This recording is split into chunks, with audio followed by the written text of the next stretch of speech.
नमस्कार, बुलेटिन में स्वागत है आपका और मैं हूं आपके साथ जागृति खंतवाल। और अब बात देवभूमि की। उत्तराखंड में इन दिनों लव जिहाद के मामले सुर्खियों में हैं और लोग अपना विरोध दर्ज कराने के लिए सड़कों पर उतरने लगे हैं।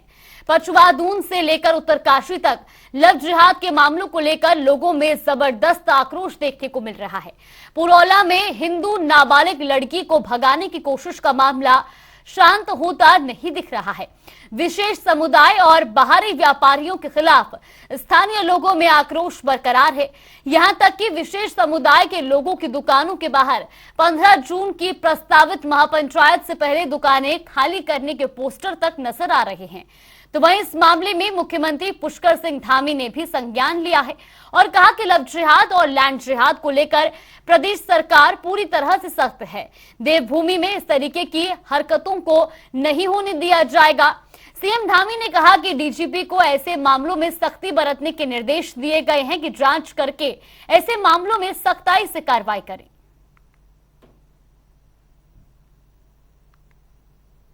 नहीं, इस पर हमने पुलिस को, डीजीपी को निर्देश दिए हैं उनको कि वो इस पर सख्ती से काम करें और ऐसे मामले जहां भी आ रहे हैं उस पर ठीक प्रकार से जांच करके जो भी दोषी हैं उनके खिलाफ कड़ी कार्रवाई करें।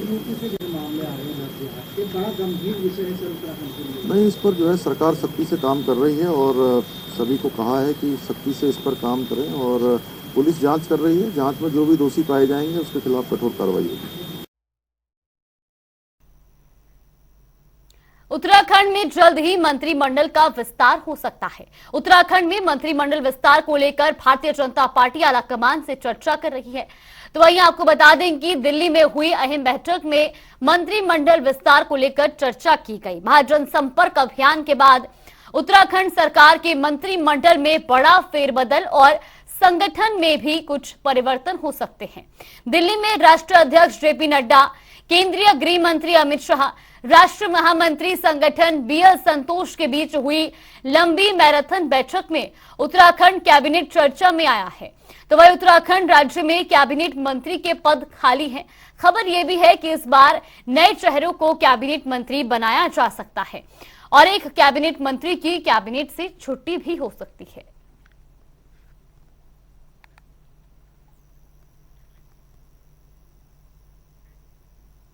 बीजेपी में दायित्व विस्तार को लेकर वायरल हुई लिस्ट पर भारतीय जनता पार्टी के प्रदेशाध्यक्ष महेंद्र भट्ट ने बयान दिया है। उन्होंने कहा कि पार्टी इस विषय पर जांच कर रही है क्योंकि पार्टी ने ऐसी कोई लिस्ट जारी नहीं की है। ये सूची पूरी तरह फर्जी है जिसको लेकर मुख्यमंत्री को भी अवगत करवा दिया गया है और उन्होंने कहा कि जो भी दोषी होगा उस पर कड़ी कार्रवाई की जाएगी।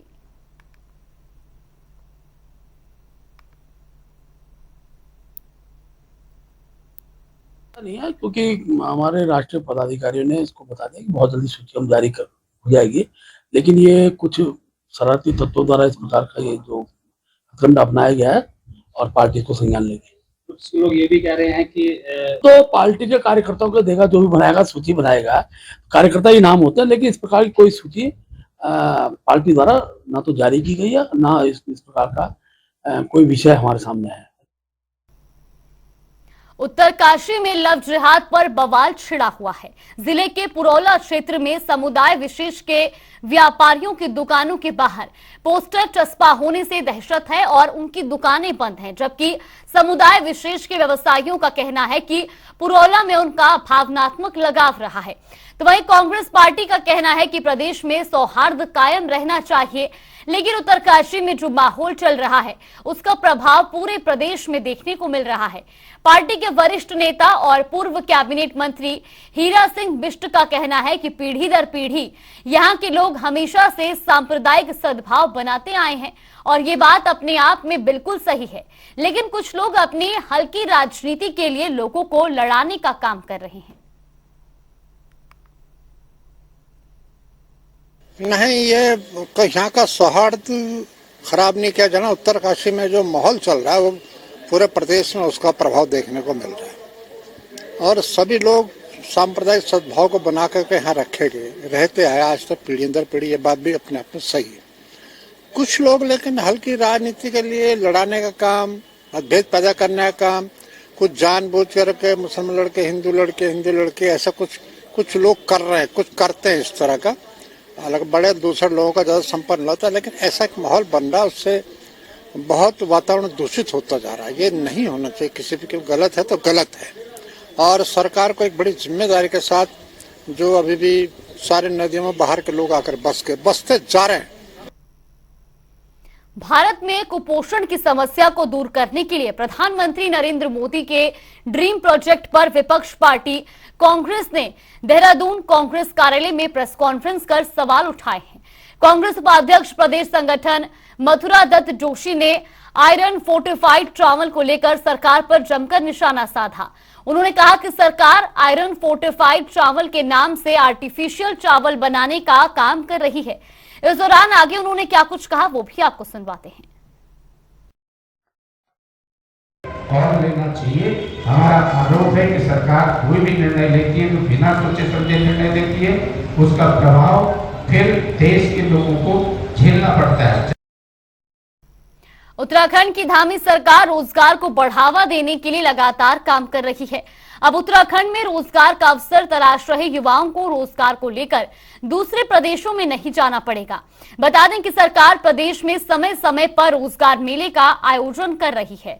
तो वहीं देहरादून में बीजेपी प्रवक्ता हनी पाठक ने बयान देते हुए कहा कि उत्तराखंड सरकार युवाओं को रोजगार देने के लिए लगातार काम कर रही है।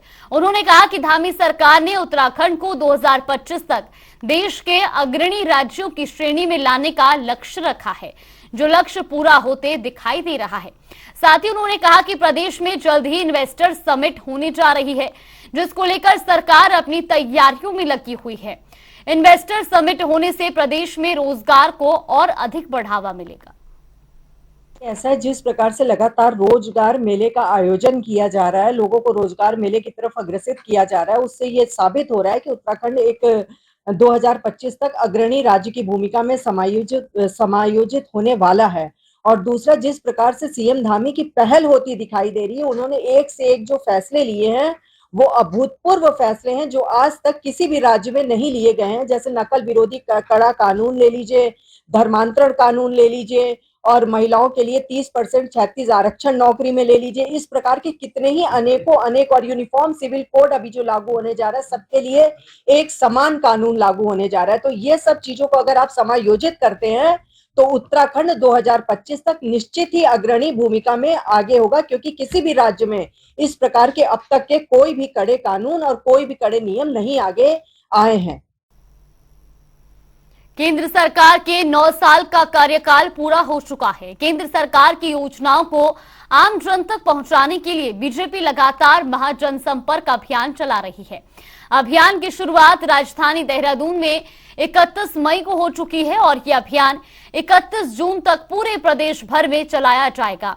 इस दौरान प्रदेश प्रवक्ता वीरेंद्र बिष्ट ने कहा कि केंद्र सरकार के 9 साल का कार्यकाल पूरा हो चुका है। आम जनता के हितों के लिए केंद्र सरकार कई योजनाएं चला रही है। इसके व्यापक प्रचार प्रसार के लिए सभी मंत्रियों, नेताओं और पदाधिकारियों को जिम्मेदारी सौंपी गई है। प्रदेश भर में सभी पदाधिकारी जनता से जुड़ने का काम कर रहे हैं। तो वहीं उन्होंने लोकसभा चुनाव में प्रत्याशियों के चयन प्रक्रिया पर जवाब देते हुए कहा कि प्रत्याशियों के चयन की जिम्मेदारी केंद्रीय नेतृत्व के पास होती है।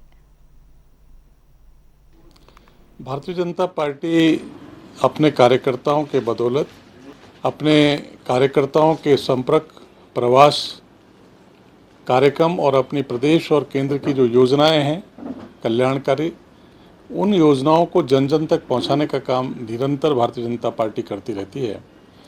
और भारतीय जनता पार्टी हमेशा जनता के बीच में रहती है। भारतीय जनता पार्टी राज्य में सबसे बड़े राजनीतिक दल के रूप में है, विश्व में सबसे बड़े राजनीतिक दल के रूप में है।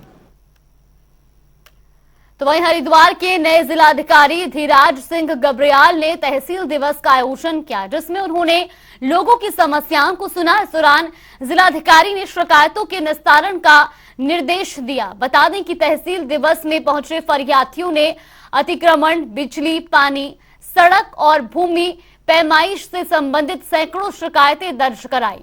डीएम ने गंभीरता से सभी फरियादियों की समस्याओं को सुना और मौके पर ही अधिकांश शिकायतों का निस्तारण किया। बाकी बची शिकायतों के निस्तारण के लिए उन्होंने संबंधित विभाग के अधिकारियों को निर्देशित किया। डीएम धीराज सिंह गब्रियाल ने बताया कि तहसील दिवस में प्राप्त हुई शिकायतों की बाकायदा मॉनिटरिंग की जाएगी और तय समय पर शिकायतों का निस्तारण किया जाएगा। अतिक्रमण को लेके और चक्रोड को लेके, पैमाइश को लेके और किसी के पेंशन को लेके, ये छोटी छोटी शिकायतें यहाँ पे दर्ज हुई हैं और मैक्सिमम शिकायतों का निस्तारण हम लोगों ने मौके पे किया है। और कुछ शिकायतें जिनका नेचर जो दीर्घकालिक जिसमें समय मतलब ज़्यादा लग सकता है, तो उसके लिए समयबद्ध रूप से 10 दिन का 15 दिन का समय निर्धारित करते हुए हम लोगों ने संबंधित अधिकारियों को निर्देशित किया है। और इसके बाद फिर ये एक मॉनिटरिंग हम लोग इसको करते हैं और करेंगे भी कि जितने भी अधिकारियों को, जितने भी विभागों को ये एप्लीकेशंस दिए हैं उसका निस्तारण समय से करें। तो वही उधम सिंह नगर जिले में लगातार यूज हो रही सिंगल यूज प्लास्टिक के खिलाफ जिला प्रशासन ने आज बड़ी कार्रवाई की है।